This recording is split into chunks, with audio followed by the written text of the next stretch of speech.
All right, boom. Here we go with episode 2 of On the Go podcast. We got Shanovia in the building.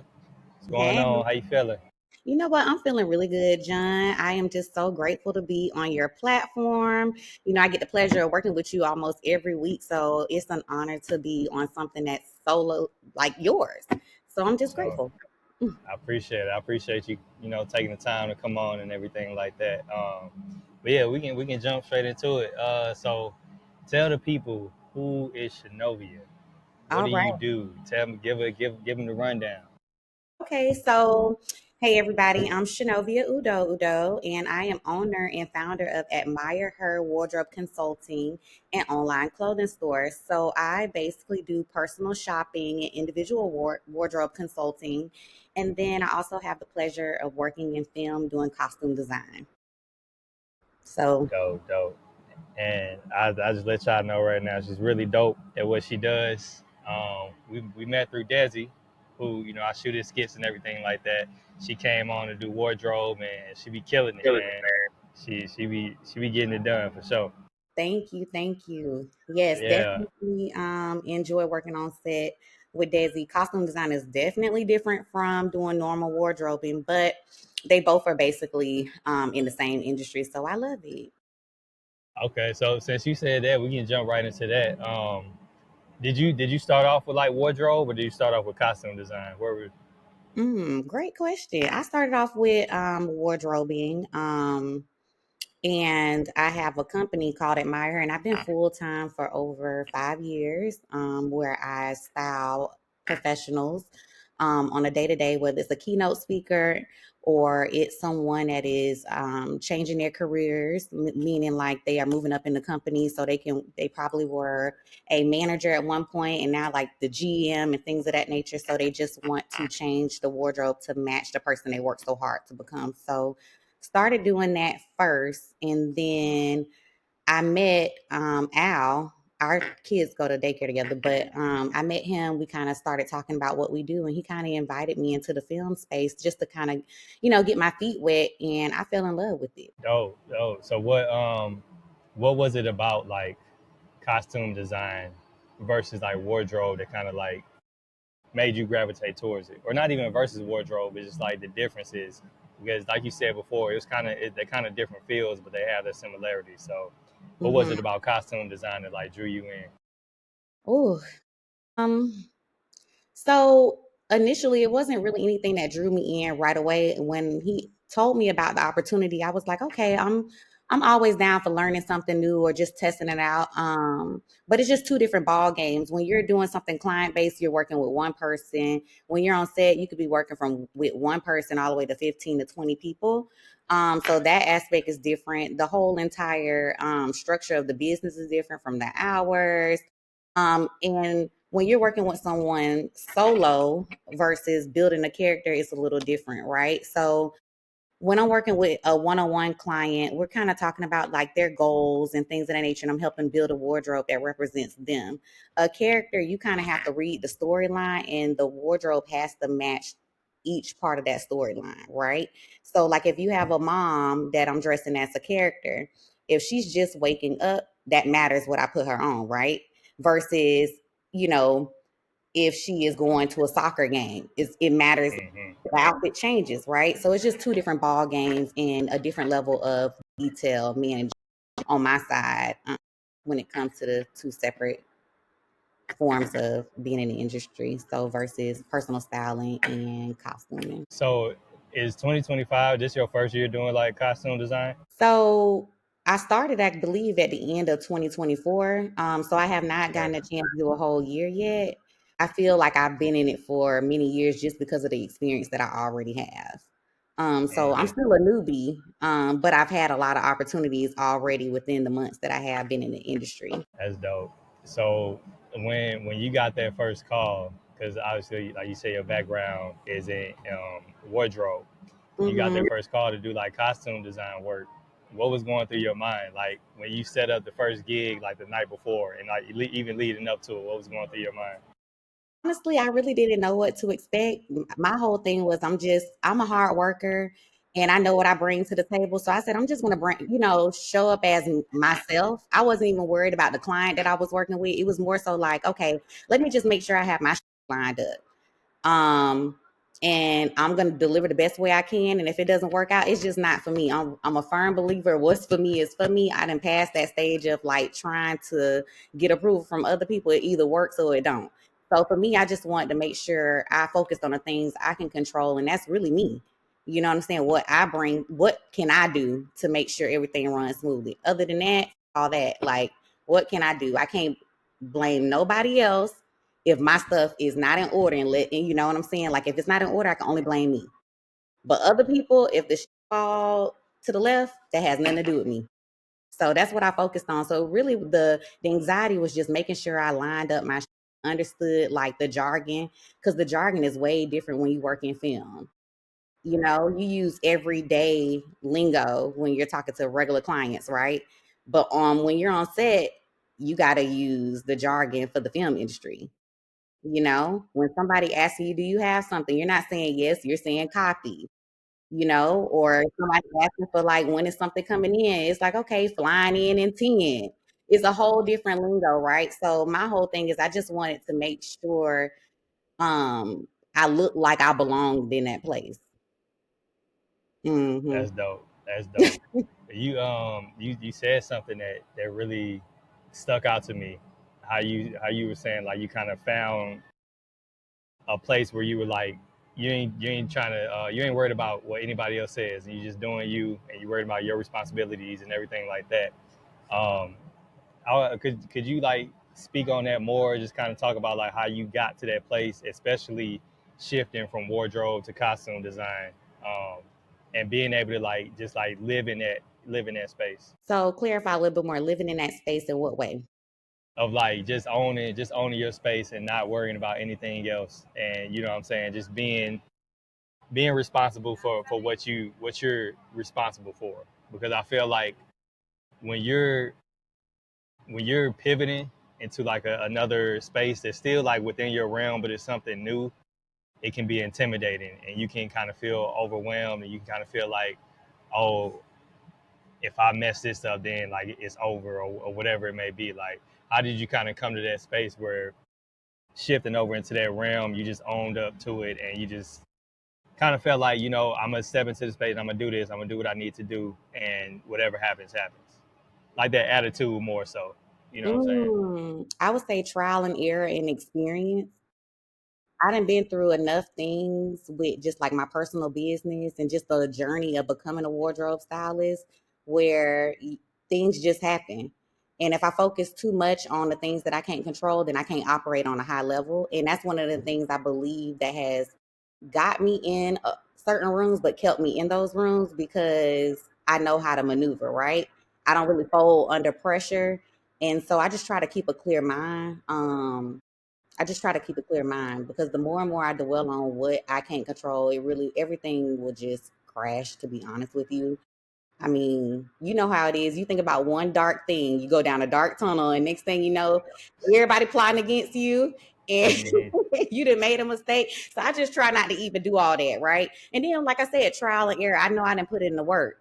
You know, I've been doing this since 2012. The only thing is, a lot of people don't know about me, but the right people know about me. I've been Hmm. doing this since 2012, and a lot came with that. So like people don't understand that I went to the college for fashion.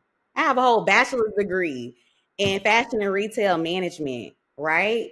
And so like my first gig was being an assistant stylist for a Macy's a Macy's fashion show.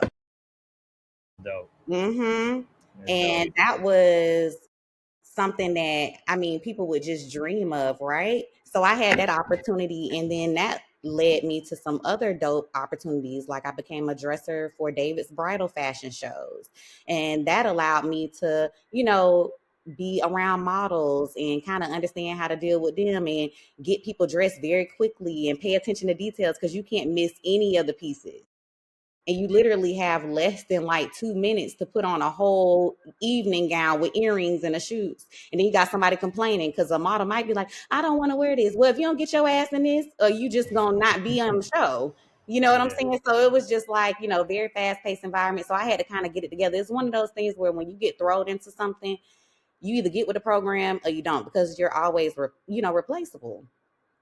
Always replaceable. So just trial and error and enough heartbreaks where you just be like, that did not work for me. Hmm. Let me try something different. And then also being in a corporate environment also has helped me with my professionalism too. Even though, I didn't really want to be in corporate, I always wanted to be in a creative space. It was still a blessing in hindsight, because all of the things that I've learned has taught me to operate at a high level.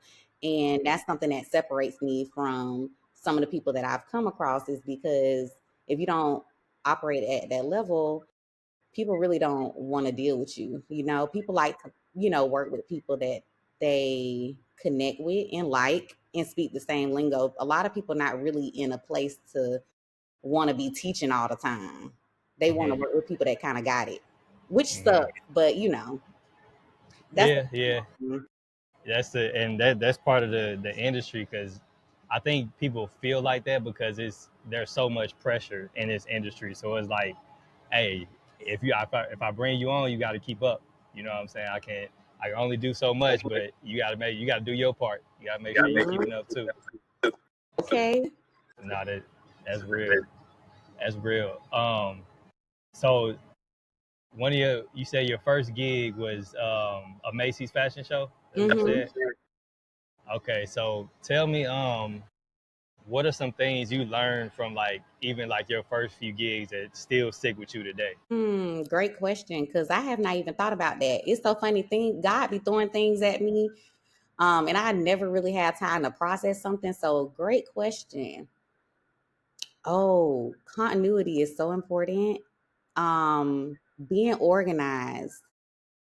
I probably mismanaged a lot of those people's items. And I mean, they had me pulling expensive stuff, but during that time, I was like, doing what I had to do to kind of like cover it up. But like, being Hmm. organized is so important. I mean, when you are doing wardrobing, sometimes in costume design, you're renting some pieces and your name is on the line. And sometimes you use your credit card and your credentials to get those items. So like staying organized, knowing where you're getting these items from, how much they cost, and just being diligent about the care that you have for those garments or accessories and things of that nature, and paying attention. Like if you have a bracelet, making sure all the diamonds are still intact, right? Um, if you have a fur coat, making sure that it's not getting thrown anywhere in the middle of somebody changing clothes and things of that nature. So just really staying organized was very, very, very important. And then also the power of networking. This is not an industry where people are really looking at your resume. And I feel like a lot of places really, your resume is kind of to, I guess, solidify what you do, but for the most part, it's who you know, not what you know. But just networking, right? Just meeting as many different people in the industry and building on those connections. It's not about just, meeting them once and liking their pictures on Instagram. You have to go out with these people and create like a true, authentic bond. So when an opportunity do present itself, they'll think about you first. That's facts. That's Mm. facts. This is definitely a relationship based business, and it'll be a lot of times where you like, man, I want to go home so bad. I don't feel like doing this, but taking that extra few hours or whatever it may be, that could go a long way. They can get you a whole nother gig. They can put you in rooms with other people, and it's one of those things where it's like with this kind of like style of job and everything like that, there is no 9 to 5. Like you almost always own. You got to Mhm. kind of set your own hours where it's like, I done did this work. I'm gonna take this 2 to 4 hour block and I'm just chilling. But then I got to get right back to it. But then even during that chill block, you still got to be on just a little bit, because you never know what's gonna come up. Yep. Knowing that, like, especially like in the industries that we are, you never know when you're gonna get a phone call from a client like, oh, I need this, or what you doing? Can you pull up here? You know what I'm saying? So yeah, it's important that networking and those relationships are very important. I'm telling And you. and I love what you said about like how resumes don't necessarily really matter in the sense of like corporate. Like resumes in creative fields are a lot different. It's more so about who have you worked with and what have you done with them versus I've been with this company for these many years and all of this. It's a Mm-hmm. yeah, it's an adjustment, but I feel like once you figure it out, then you can navigate it. I think. Absolutely. Because I think too, even in the creative space, it's not really it's goal driven, but it's a little Mm, different, right? I think we're more so process driven. And so mm-hmm, the process, you spend a lot of time with that person doing that process. mm-hmm, And so that the whole alignment, the vibe, the energy, it has to be on the same level. You know what I'm saying? yeah, So like you could be a person that has been in the game for 20 years, but if you're a negative Nancy, you don't know how to go around roadblocks, mm-hmm, you probably not gonna get chosen. Or you had that one moment where you just going off and spazzing out on people and things, and that people don't want to be around that. Because it's just a fast paced environment and it's a lot. I mean, we be working long hours, 12-hour days. Sometimes you don't even get no sleep, in between the next day that you have to go on a shoot. So just having somebody that has a good like mental mindset is also really, really good. So I always tell people that even when it comes to my personal clients, like you literally have to really work on self when it comes to getting jobs and things of that nature. Your resume is good, but like just being a wholesome person. Like every time I connect with you, I don't even be talking about work yeah, yeah, because I want you to know when that job does come. I mean, obviously I execute, but you just know genuinely I'm a good person. So when I am on set, I'm gonna represent your brand and my brand well. Bump all that I could do good. If I don't represent the fact that you know, referred me, that's a bad look as well. And a lot of people don't understand that. And they wonder why people don't refer them. Yeah, your resume long, but child, you show up to work late every time. can you execute though? But can you execute? Can You you always execute? you got a million and one questions. And questions, there's nothing wrong with questions. But some stuff you gotta learn how to use Google. Mm-hmm. You gotta learn how to figure it out. Learn how to figure it out or build your network so big and build those relationships where when you do call a person and ask for help, it's not a burden. Mm-hmm. Because you guys are a team. You know what I'm Yep. saying? Whether y'all working on the same project or not. Hmm. No, that's facts. So you said something about heartbreaks earlier, like in work, and it made me think of there's a phrase that stuck with me called unknown unknowns. So it's Hmm. like things that you didn't know, and once it comes up in the heat of the moment, like it's almost like your ass is on the line, and you got to figure it out right in that moment. Have you had? I ain't gonna say have you had, but can you recall like any moments where you had like an unknown, and you had to figure something out like on the spot? You had to get on your phone and Google something, or ask somebody, or whatever it may be. Oh yeah. So I did, like I was saying, I had the opportunity of doing my first movie, and I am not a seamstress at all, right? And I remember one of the hoodies that the character wore got misplaced, and the only hoodie that was available was like two sizes big for the Mm-hmm. actress. I went on Google, I went on TikTok. I was like, how am I pin this up? Because we're gonna have to make this work.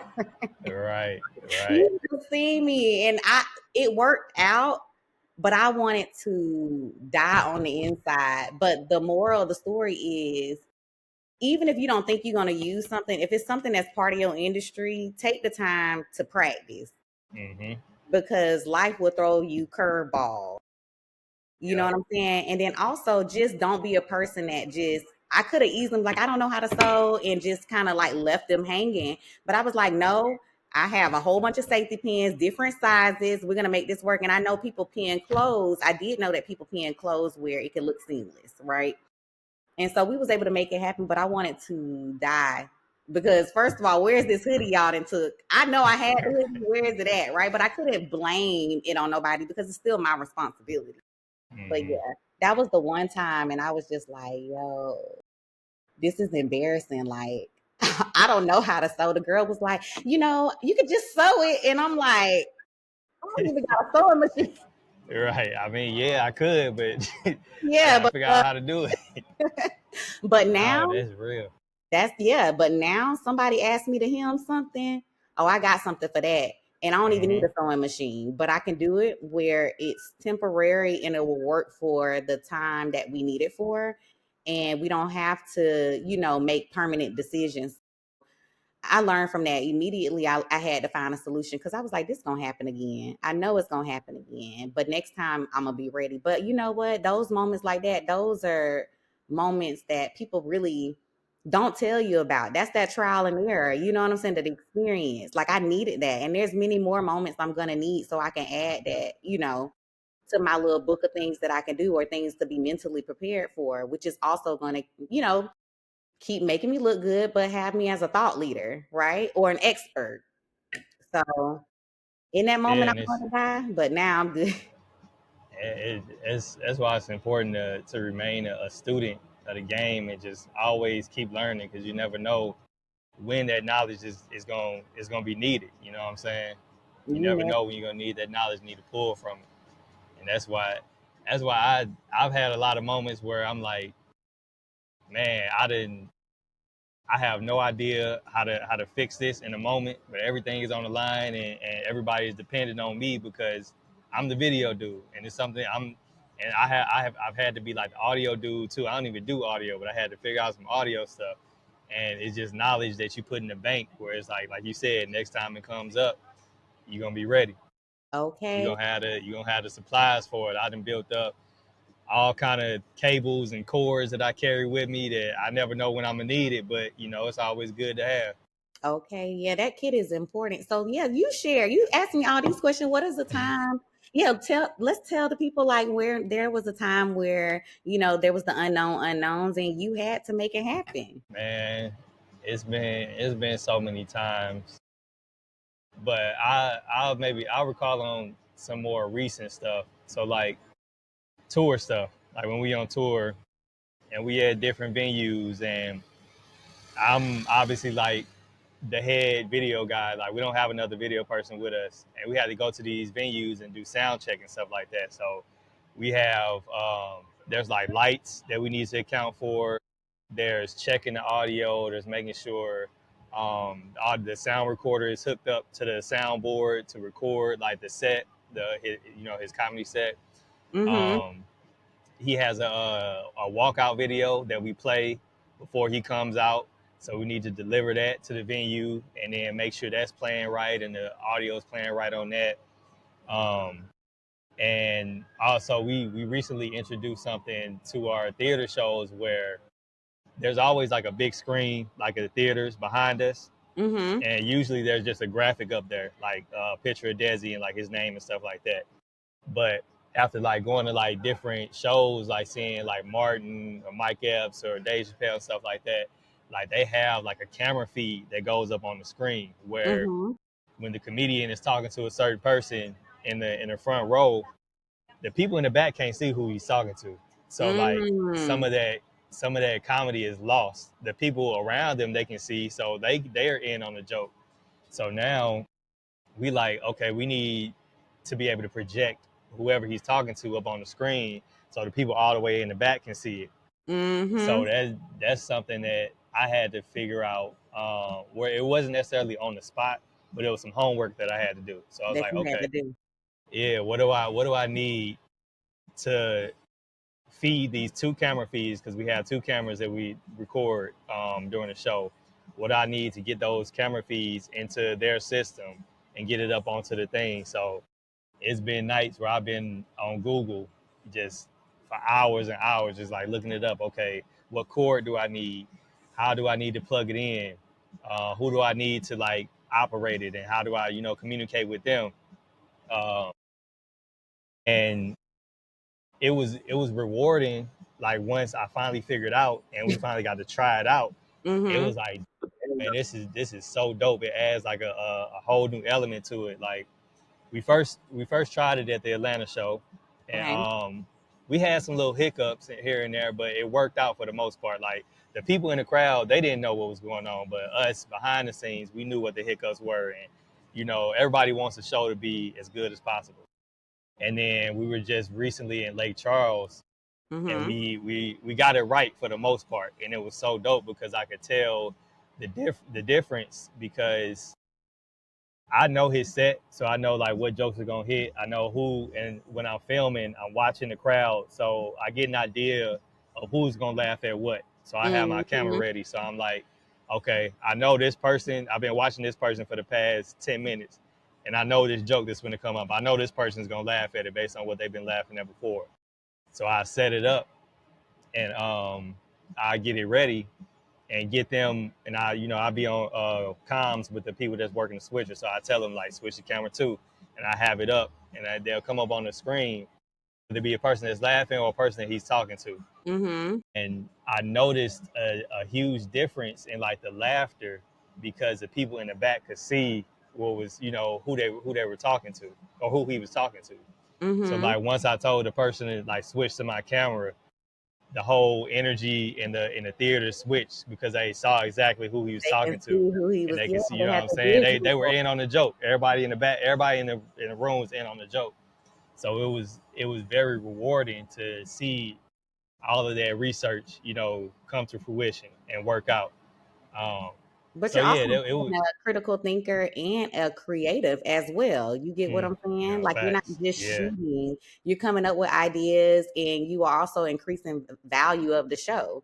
Right? If I'm Hmm. sitting behind, I don't know who this man is talking about. Sometimes it's hard for people to visualize certain things, right? So you were able to help him showcase a visual presence, which is storytelling.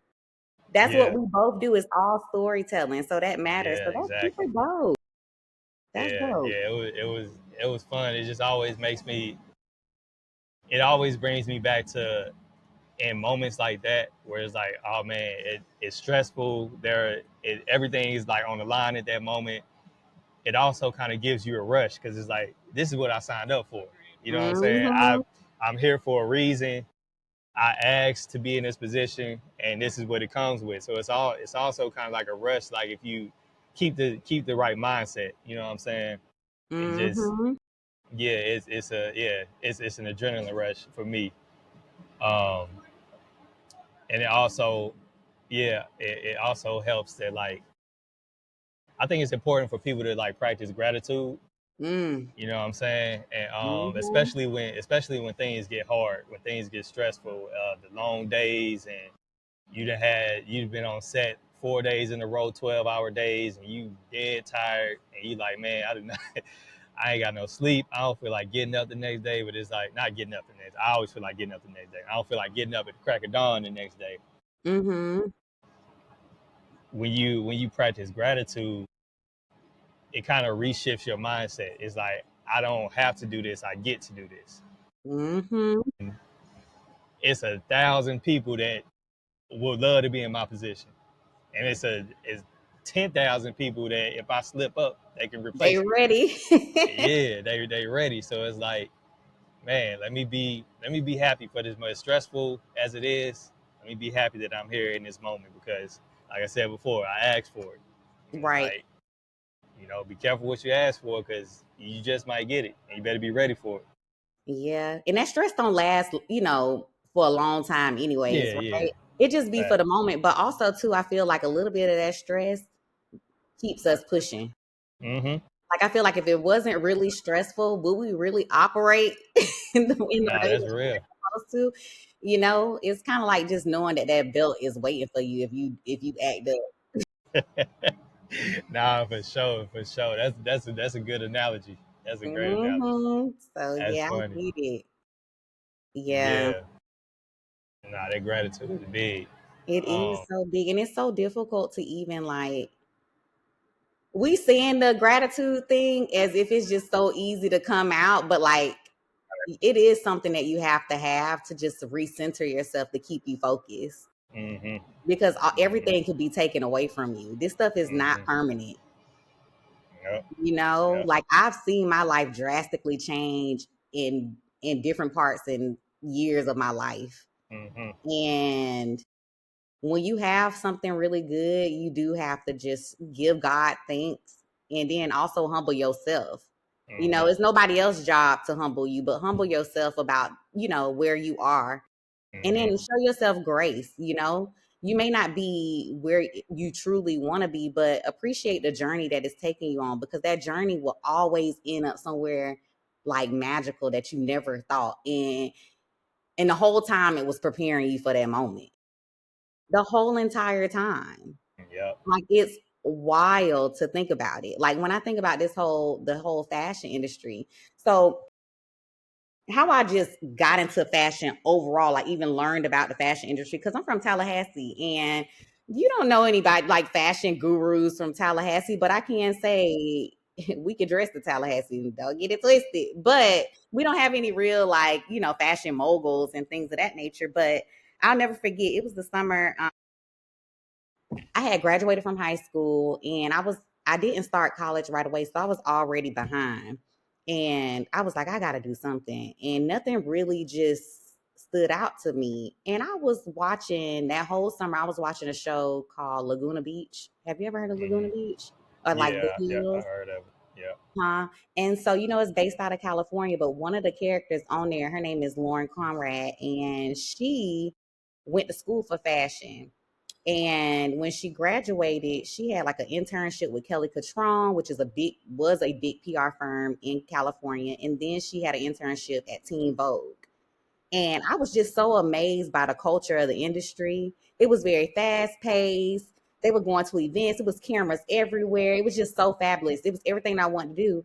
And I was like, how the hell I'm gonna do this? Like, I'm all the way in Atlanta, ain't no fashion school or whatever the case may be. And lo and behold, a person that was from my hometown came up here for audio production at the Art Institute of Atlanta, and he told me about the fashion program. Mm.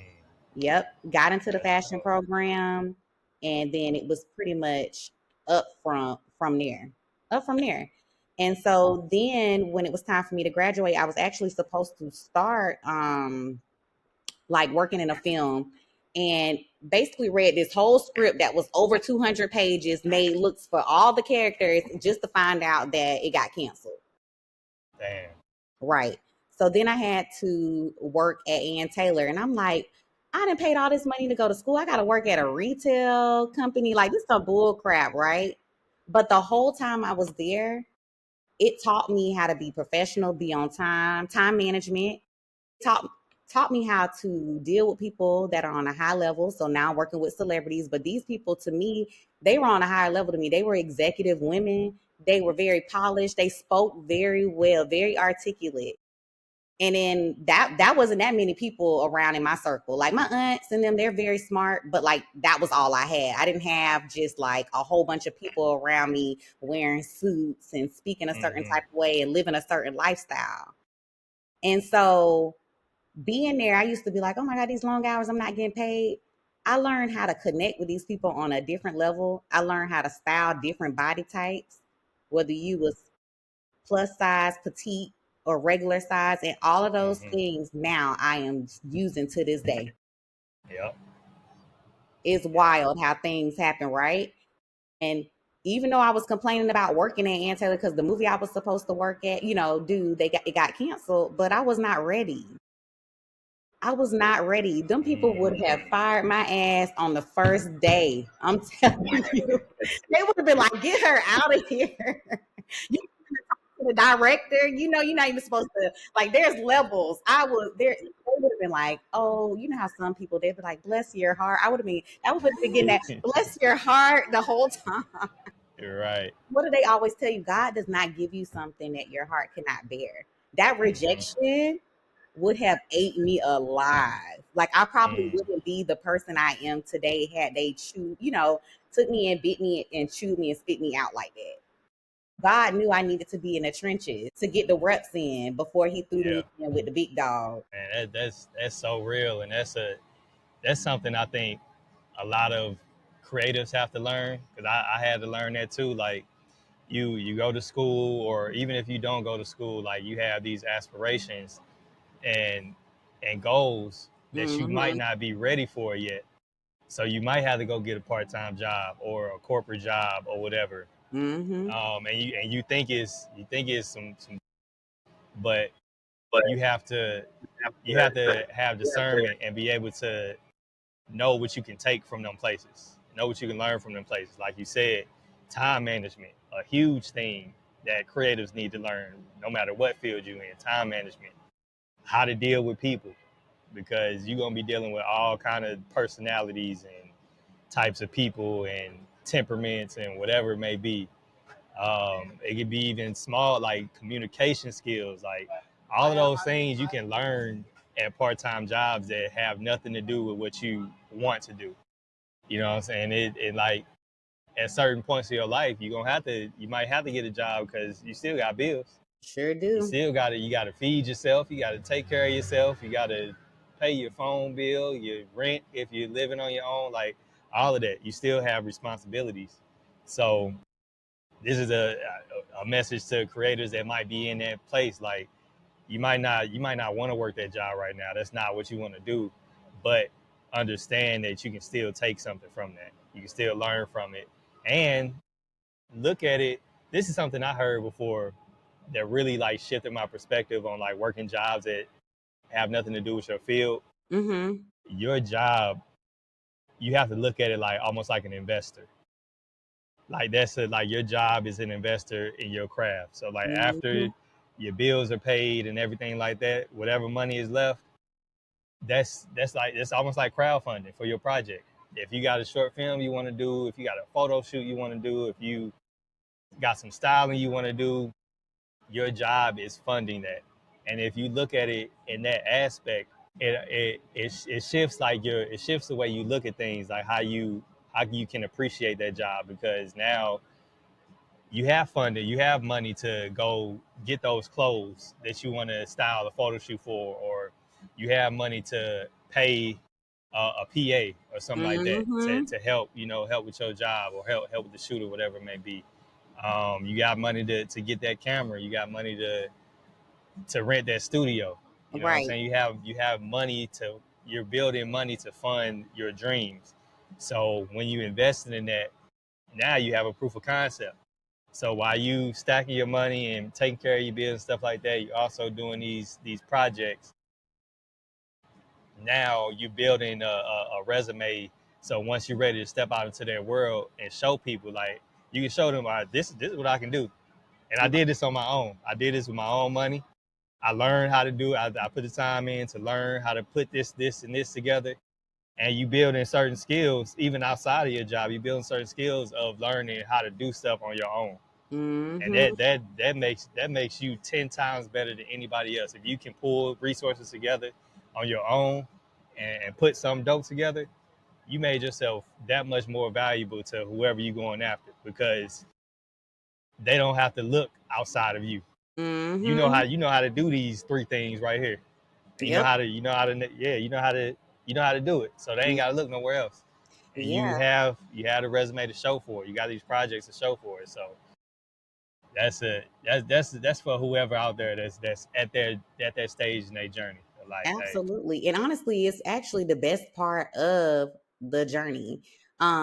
Because it's the test phase and mm-hmm. it's less risk associated with it if you didn't have a job. You get what I'm Yeah, saying? facts, And facts. a lot of people don't understand that. I was actually one of those people that worked in corporate and I stepped away from my job to start my business. And as soon as I quit corporate, COVID hit. Mm, And all I had was all the money that I stacked in my 401k. And mm, when I tell you the first 2 years of me running my business, like I'm on year 5 now, and this is the most money I've ever made. It takes mm. like 5 years for you to really start bringing in some money. And so if I could do it all over again, I would definitely have kept my job because it gives you time to see and test the model out. Because there's so much trial and error, right? And and while you're doing that, you don't have the stress of where your money is gonna come from. You still have bills, the bills are not gonna stop. So, like I said, this phase of if you still are working and being a creative, like the jobs don't come like that. Like when you see us doing all like the Desi skits, that stuff we didn't put in the work way before then to even get to that stage. It's very rare that you finna get a job where you booked and busy every day, all day. So keep that job, stack your bread, build a foundation, because then even during that moment, this is a time where you can see if is this a hobby or is this a career. I can hear you. Bad. Now that's real.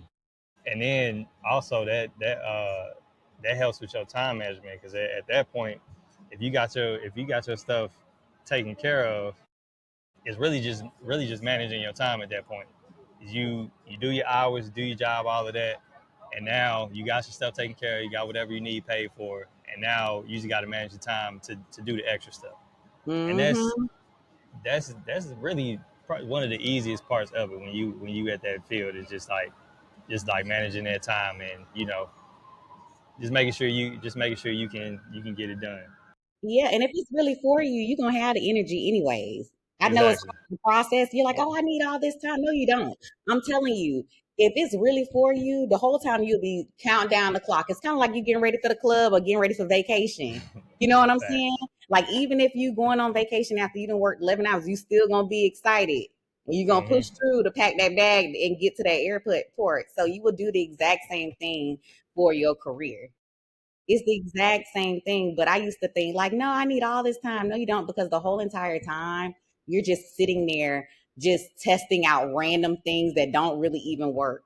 And when it comes down to this industry, you really do not have to look like, I know there's so many different people. Like the grind looks different for everybody, but like for me, I'm not constantly just searching for things. I'm just going to be in certain spaces and I'm letting the stuff organically flow for me. Put in the reps, be your authentic self. Keep God first. You got to keep God first, because if you don't, you ain't get. It's gonna be very tough for you, and everything will flow. Everything is going to flow. It's gonna fall in place. Now you are gonna have some roadblocks, but it will fall in place. So you don't have to, be begging people and be in people's face. Like just do the work. Just do the work. Hmm. Make sure you master your craft and be good to people. Be good to people. Man, Have good be good energy. to people. And it's gonna flow. I'm telling you. When I go into rooms, people be wondering, how the hell you so bubbly? And then I know people be probably wondering if it's a gimmick, and it never changes. It never Hmm. changed. You gonna get the same person. Even when I'm mad, I'm gonna make Yeah. it out of a joke, right? And I'm not saying I don't have my moments, but this is meant for me, which is why I'm able to showcase that aura. Because when you be on set with people, they become your family, and it's all like happy go lucky and things of that nature, right? Hmm. Nah, nah, that's real. Yeah. That's real. Yeah. And I love what you said about putting the reps in, and basically planting them seeds, Mm-hmm. and understanding that them seeds, they ain't always gonna bloom immediately. It might take some time, but just know that what you're doing, it's going you're gonna reap what you're doing eventually. Like, it's so crazy.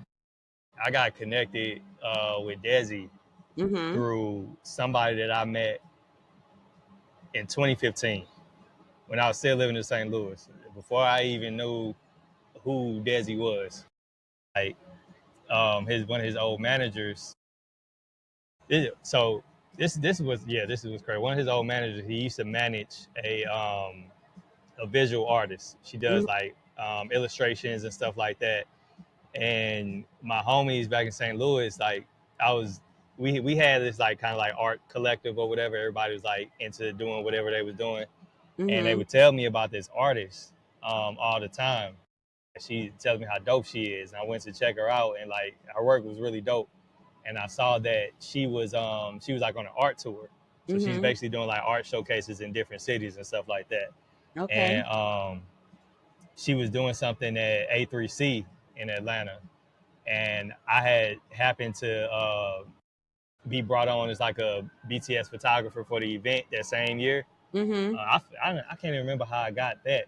I think I just reached out to somebody, and they was like, "Yeah, I get you a pass." So I got the pass, and my sister was living down here at the time. So I hopped in my car and drove down to Atlanta, 8-hour drive. It's so crazy. Like my car had just got hit like 3 days before, so I shouldn't have been. I definitely What? shouldn't have been on no 8-hour road trip in No. that car. So I got down there. I saw that she was there, so I was like, man, I definitely gotta make that connection. Like if I don't do nothing else while I'm down here taking pictures, I gotta make that connection with them. So I went to I went to the event. I talked to her. I talked to her manager, and we ended up connecting. It was like the end of 2015. We ended up connecting and doing a show in 2016. I put something together. I was like, man, once I met him, I was like, I want to bring y'all to St. Louis, put together a show, because all my homies been talking about her and wanting to see her. So I'm like, shoot, what do we need to do to put this together? And I Mhm. had never done anything like that. I had done like events and stuff before, but I ain't Mhm. never like booked nobody to fly to St. Louis. We Wow. yeah, we just kept in contact, and he told me we made a a plan or whatever. He's like, just get our travel. We'll figure out how we split the revenue at the door and everything like that. And I had some homies in Chicago that like did events and stuff too. Mm. So I was like, shoot, we can do St. Louis one day and then Mhm. Chicago the next day. So I partnered with them. I told them get the venue and everything like that. Yeah, I handle Chicago, I handle St. Louis. And when it was time to book the flights, I ain't have all the money for it. So my sister came in the clutch and she lent Mhm. me the money to book the flights. And that's another thing, like having a good support system. That's a whole other story. But we booked the flights, we did the show. Friday, St. Louis on Friday. We drove to Chicago Saturday morning. We did the show and Saturday, Mhm. and it just turned out to be like the best shows on their tour. So Wow. I always kept in contact with her manager. So when I moved to Atlanta, he was in Atlanta, so he always like looked out for me. He always got me gigs and stuff like that. So I tapped in with him like, hey, I'm in Atlanta now. So whatever you got, I'm here. I'm ready to work. Mhm. And that was in 2020 when I moved to Atlanta. And by the Mm. end of 2020, he had started managing Desi, and he was like, "Hey man, he Wow. need he need a video person, so I'm gonna loop you in." That's how that happened from a connection. What 5-6 years before, it just all it speaks to the testament of like treating people right and relationships and networking and everything like that. So And being resourceful. yeah, yeah, Like you, not only are you creative, but you had a whole nother connect for a whole nother opportunity now that facts, wouldn't have yeah. not been done for them had it not Mhm. been you. You're bringing so many valuable things to the table, more than just the production side of things, right? So that's another thing. Have multiple skills under your belt. Yeah. Don't just focus on one thing, So that's Yeah, what's up. you gotta be some sort of a multi tool and whatever you're doing. Absolutely. Yeah. So speaking of that, like, what are some things that people don't know? Because you just named a whole bunch of things that you do, right? And I'm sure there's so many things that you do behind the scenes as a cameraman that people don't even know about. What are some things?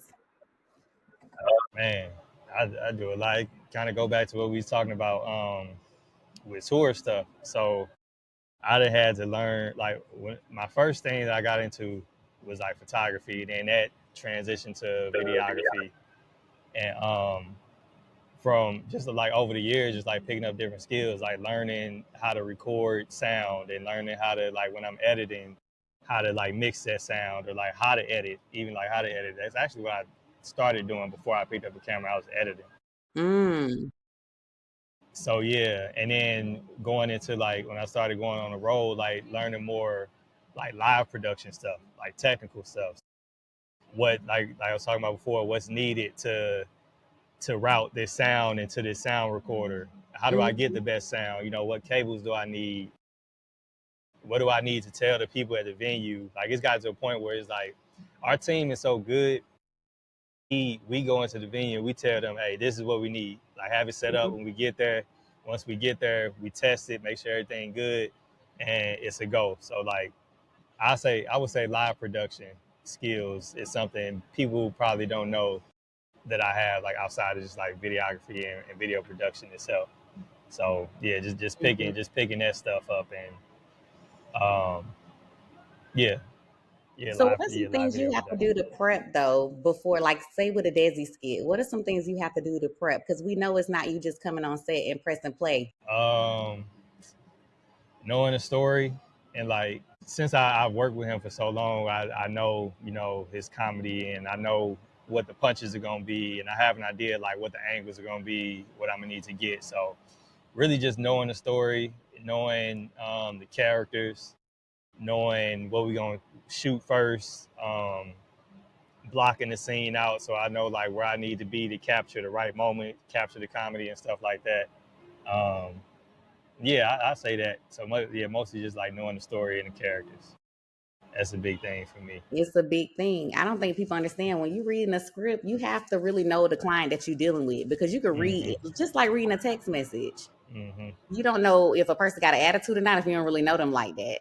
you know. Facts. So when you're reading the dialogue, you got to be able to tap into that person's head to understand what way they're envisioning it, so that you can also deliver, right? Because I'm sure there's so many different ways you can edit something and make it look like something that it wasn't even supposed to be. Nah, facts. Yeah, that movie magic, man.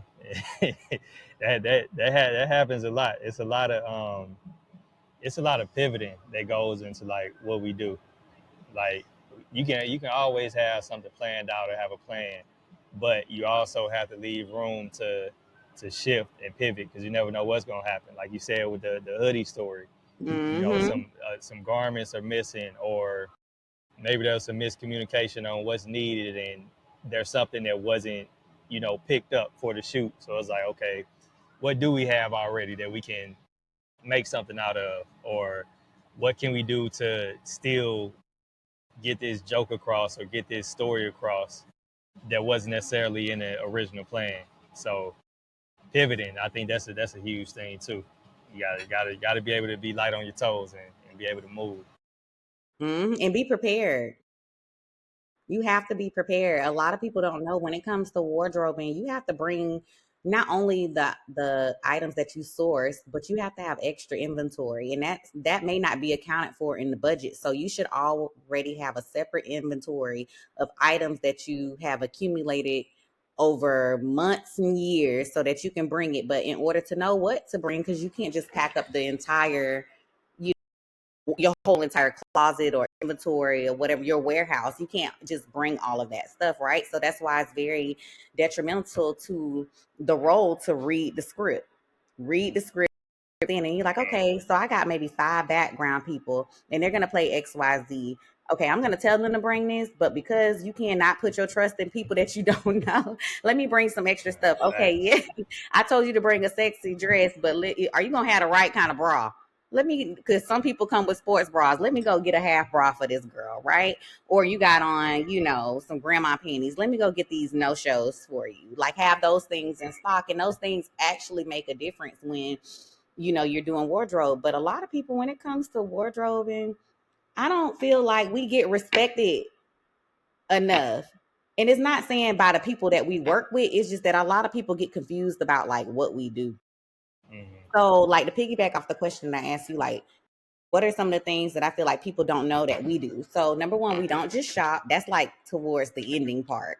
The first thing Hmm. first is obviously we got to read the script and understand the script. But then now we have to place these characters in different categories, and each character may be in different scenes with different outfits.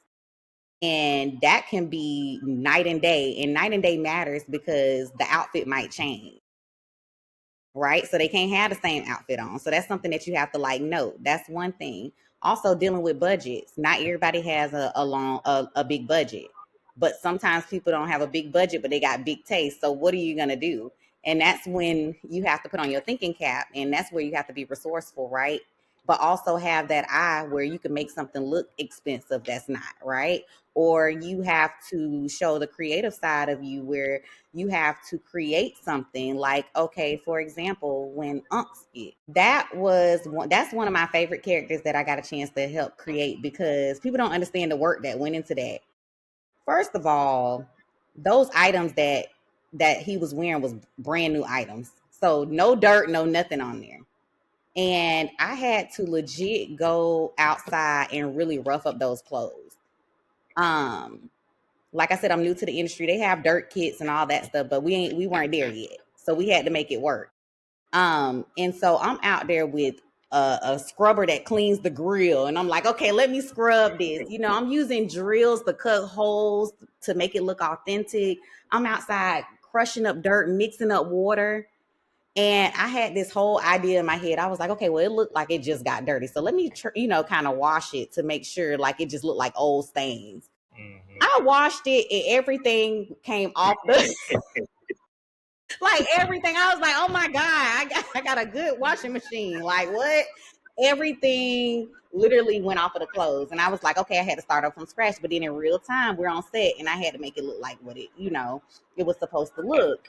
But the reality was I was very resourceful and I had all these, skills in my back pocket to kind of make it work for that type of character. But it's very important because had I had Unc look like a regular person and not dirty, like there's two different things. So Unc is a homeless alcoholic, right? Not an alcoholic, two different things. Because some alcoholics are functioning alcoholics. So for me to read that skit and understand like who I was dealing with, I knew I had to make him look homeless. And what does that look like? Right. But also make him relatable. Know who I'm dealing with. When it comes to Desi, he does relatable content that's for the culture, right? So this is not like an alcoholic in Italy, because if you go to Italy, you don't really see anybody on the streets. The streets are clear. As a matter of fact, they have free running water on the side that you can come get. You won't know who's homeless in Italy, right? But we're in America, and Desi represents for the culture. So we are, I had to tap into that space and kind of do my homework of what that would actually look like, right? And so those skills are like very important. Another thing that people don't know is like the lower the budget is, it's the harder you have to find pieces. So, if something, it's easier to find things when you got a lot of money. It's harder to find things when it's a really, really tight budget. And so a lot of the times you're going to multiple places to try to make that budget stretch. And then another thing, the last thing I will say, because there's a lot that people don't know that goes into my job, um, the time and effort it takes to build the characters. Um, we did the Candy Rain skit, and I think it was 4 singers that was in that skit. That's another favorite one of mine because that one was very challenging. We had 4 people with 4 different body types, and they wanted to do what a 90s is like a 90s inspired look. Where are we going to get this? This is 2025, right? Right. So I'm trying to figure out, where am I even going to get complete sets that are the same size? Because once you hit a certain size threshold, it's not considered men. It's considered like big and tall.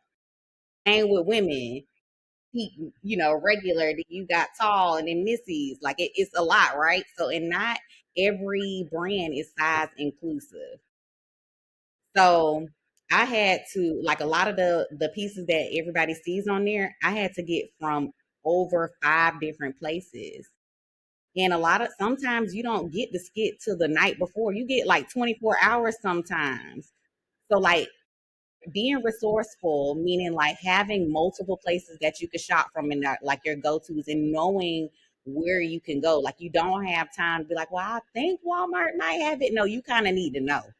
Need to have a running spreadsheet of, okay, I want, costumes. Where are the costume shops in Atlanta? And you need to know them people by name where you can send them text messages and they can kind of help you out, right? Or, know other people in the fashion industry that also have, wardrobe that they rent out to see if they have those pieces. So just being very resourceful, but just like I said, it's very time consuming. So it's not really just shopping; it's building the lookbooks, you know when we have those lookbooks, we first of all we have to start with the lookbook before we even shop, and that has to get approved. And if you're talking about 1 to 10 characters, that's a lot of photoshopping. That's a lot of photoshopping. So that could take a couple of days to do. And then the person could be like, I actually don't like none of those looks. And all that work out the window. All that work out the window. Or you might do a lookbook and you may not, they don't even want to do that project anymore. Mm-hmm. So, all I'm saying is to say is don't think that the job is easy, because if it was easy, everybody would be doing it. It's a lot of back end work that people don't see, the hustle and bustle, the creative side. Hell, we don't even get to see come alive after we done create it. But like, it's not just shopping. It's actually character building. And when it comes to character building, you have to really tap into that space. And that's a whole nother part of your brain. Facts. That's real. That's real. Well, huh? I knew we was gonna be talking. This gonna be, you got a lot to edit through, but you got an eye to it, because you'll be like, all right, we're gonna not do this next. All right, we're good with this. Oh yeah, yeah. Now I got a little system that it helped edit for me, so I ain't got to do it. What? Yeah, it helped. I just go in and just kind of touch things up. So that's efficiency, man. You gotta find them tools. I'm Find them telling tools you. that's gonna help you work quicker. I'm telling you, them tools are so important. Man, the way I create lookbooks now for my regular clients is so easy. Mm-hmm. Like, there's a built-in clip-in tool that if I see something, I just press a button and it automatically goes to the profile. And it connects with Canva, so I can get creative. So it ain't so much of doing like the Photoshop as much, but yeah, Mm-hmm. them systems are so important. But the only way you're gonna create the systems is trial and error to know what's Exactly. gonna work. Once again, that's why it's important to go through the process. Go through the process and take those jobs that may not pay well, because the on the job training is the best training. It's not an ebook in this Yeah. world that's going to teach you the stuff that we didn't learn on the job. Nothing beat that on the job training. I'm telling you, that on the job training is the best. So if you can intern, take it. So, yeah. Before we get out of here, is it anything you wanna share with the people? Anything you got coming up? Anything that you got out right now? Anything to look out for? Any words of wisdom? Yeah. So like I said, I do love wardrobe, and every year I partner with a nonprofit to support women that are getting back in the workforce. So I'll be doing my fundraising, and with the fundraising is you get to sponsor a lady's interview outfit as she transition back into the workforce. So I do that normally around the holiday times. And last year when I did it, I was able to do 30 women. And so the goal this year, I want to double that and do 60. So you guys be on the lookout for that. But just as far as like words of wisdom, is just keep God first. And I'm not just talking about saying a prayer, but really take time to dive in that Bible and really learn how to connect with God. Because as much as you want to be in certain spaces, it may not be for you. And so try to, create a strong relationship with him so you can actually hear him and have him to order your steps where it's not as stressful as it may seem right now. Because if you don't include him, your going to be messed up. It's going to get messed up, and you don't Facts. want those That's problems. real. Real. Well, I appreciate your time. This is really dope. I know people gonna be able to take a lot from this. So thank you again for coming on. And yeah, it's been another episode on the Go Podcast. Appreciate everybody tuning in, and we'll see y'all next time. Yes, thank you for having me. And y'all go show my boy some love, okay? Go on YouTube, subscribe, comment, like, join the group. He's dropping tips and tricks all the time that will be useful for you. So yeah, thank you, John. I appreciate everything that you're doing for the community and for me. So thank you. So all right, peace.